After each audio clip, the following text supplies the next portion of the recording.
A very warm welcome yet again on Uctv. Thank you so much for joining us on the Uctv News. My name is Nora Sende to bring you the bulletin this evening, the 4th of November 2024. The Uganda National Examination Board has urged heads of examination centers to thoroughly brief candidates, cautioning them against involvement in any form of malpractice. According to UNEP Principal Public Relations Officer Jennifer Kalule, head teachers are responsible for explaining to candidates the actions that may lead to malpractice, disqualification, or cancellation of results. This guidance comes as the PLE, or the Primary Living Examination, officially began around the country with the briefing of candidates. Primary Living Examination commences today with the briefing of candidates. The briefing takes place at the schools, and we want to urge the heads of centers to make sure that they prioritize this activity. The candidates will write the papers starting on Wednesday, the 6th of November, where we'll start with mathematics in the morning and social studies in the afternoon. On Thursday, 7th of November, the candidates will write integrated science in the morning and English in the afternoon. Please disregard any other timetable that's been shared on social media erroneously. To take you through an overview of the candidates and of the candidature, we have a total of 15,311 centers. This is where all our candidates are going to be writing the examinations from. In terms of candidature, we have a total of 771 candidates. That is 771 candidates who registered for the examination. Out of these, 52.5% are females. That is a total of 419,357. 47.4% are male candidates. That is a total of 379,414 who are the male candidates this year. Out of the entire candidature, 524,690 did register from our UPE schools, that is the Universal Primary Education Schools, which are funded by government. This is about 66.7% funded by government. The circumstances that can lead to a malpractice, that can lead to disqualification of a candidate, as well as the cancellation of results of a candidate. These instructions are all and guidelines are all clearly spelled out in the timetables, which have been distributed widely. We would like to encourage parents and guardians to join in the briefing sessions of the candidates for moral support, but also to provide further guidance to the learners to avoid any mishappenings. Candidates and parents should note that on the day of the examinations, candidates should arrive at the examination hall by 8:30 in the morning for the morning papers, and by 1:30 p.m. in the afternoon for the afternoon papers. Any candidate who arrives 15 minutes after the start of the examination will not be allowed to sit the examination. We would like to caution against involvement in malpractice. Please be aware that UNEP is partnering with various security agencies as well as professionals who have been contracted to support and oversee the conduct of the examination. In all, we have deployed over 13,000 scouts as well as 600 security personnel. Some of these are undercover to help us oversee the conduct of the examination and ensure its security. The public is hereby cautioned against dealing with fraudsters who are trying to woodwink out there, telling them they have some papers and especially sharing them on social media. According to Section 25 of the UNEP Act and Section 24 of the UNEP Act, unauthorized possession of anything purported to be a UNEP examination paper, any information related to a UNEP examination paper is an offense, and on conviction, one is liable to paying 1,000 currency points, which is 20 million shillings. That's a fine, or to a term of imprisonment not exceeding 5 years or both. So I want to caution against anybody who is going to go on sharing on social media, forwarding, or even sharing such content. In case it comes over to a group which you are part, kindly just delete or even get out of that group. Because in the event that they are tracking anyone who shared the information or anyone who has been in possession of the information, you will be culpable. So I want to caution against involvement and want to caution against online sharing of such information. Section 26 talks about those who are involved in overseeing the examination. This therefore goes out to all the teachers, invigilators, as well as scouts, and those involved in the conduct of the examination. If anyone assists a candidate to cheat or negligently allows or fails to stop unauthorized possession of candidates or unauthorized possession of content to candidates, you are liable on conviction to a fine not exceeding 1,000 currency points, that is 20 million shillings, or 5 years in jail, or both. We therefore want to urge all our scouts out there to be vigilant and ensure that no malpractice takes place under your care.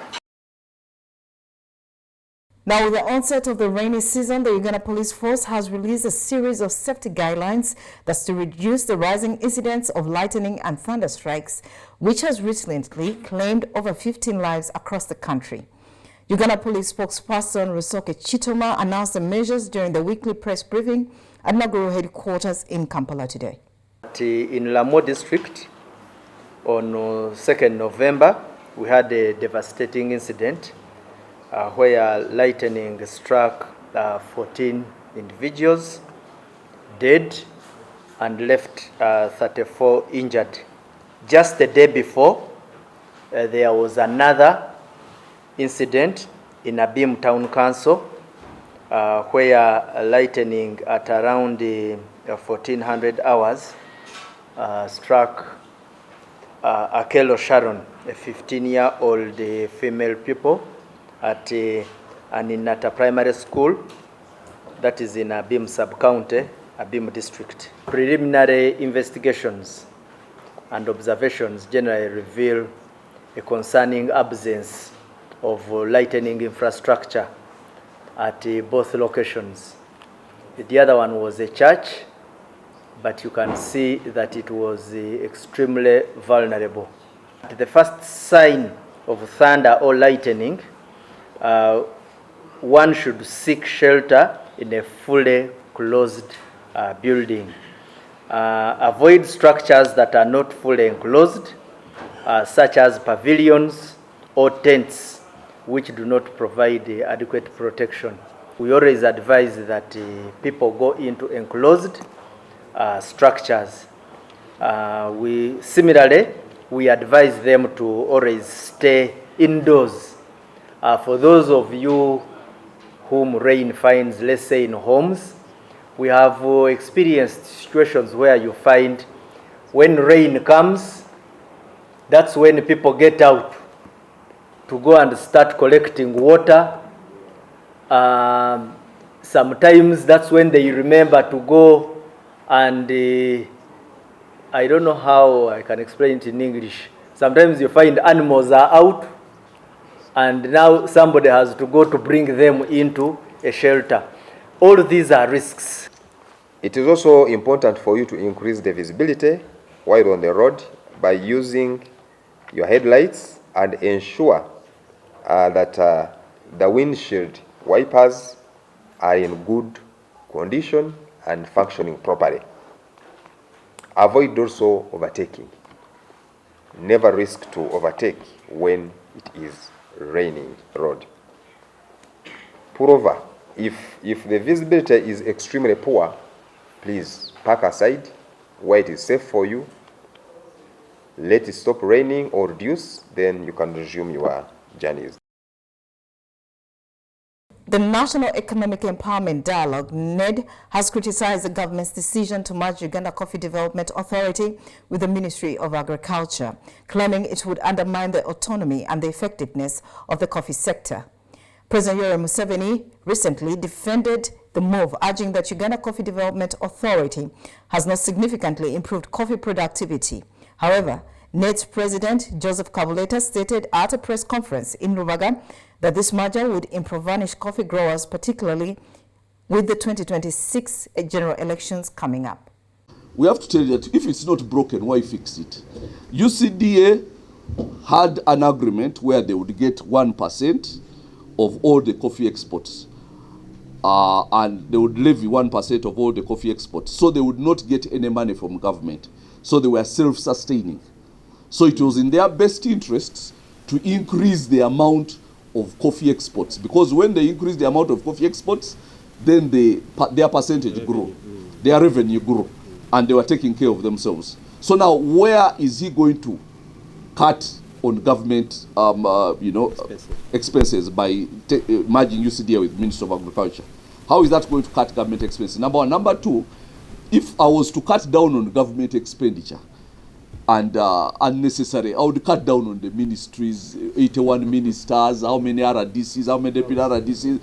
There are so many places to touch before even State House budget, before you go to Ministry of Agriculture. But I've told you that his timing is not accidental.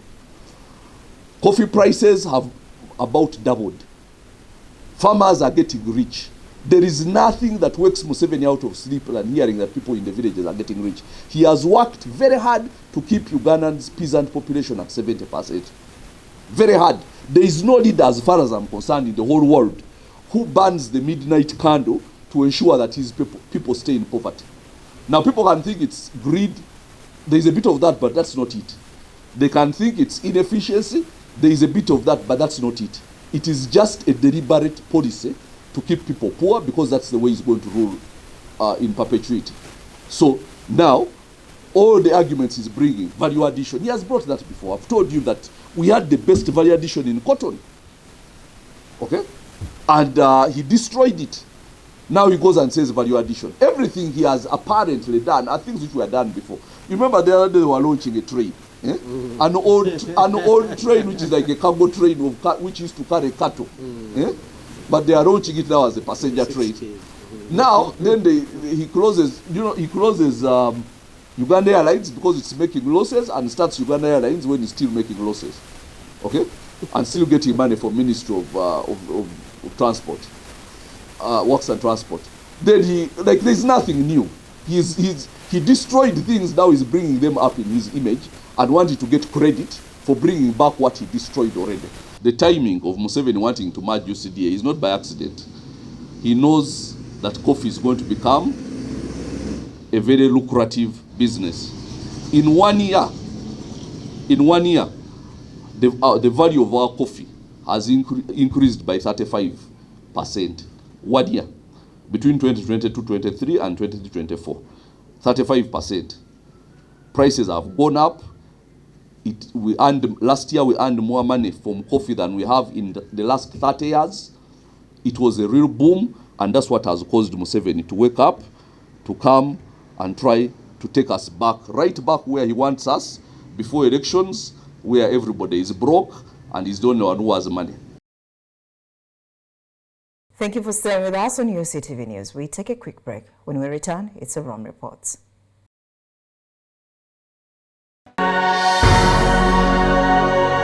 UCTV, good news for all.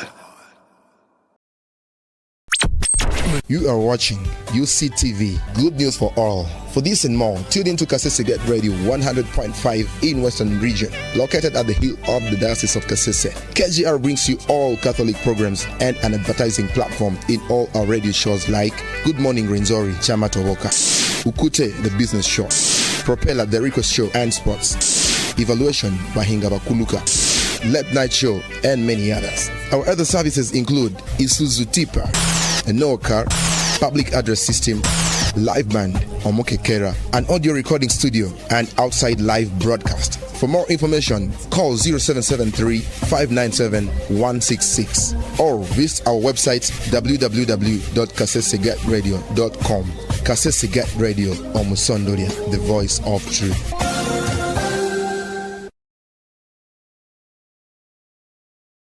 It has been nice having you. I am Nora Sende. From the entire team behind the scenes and we wish you a lovely evening and a good night.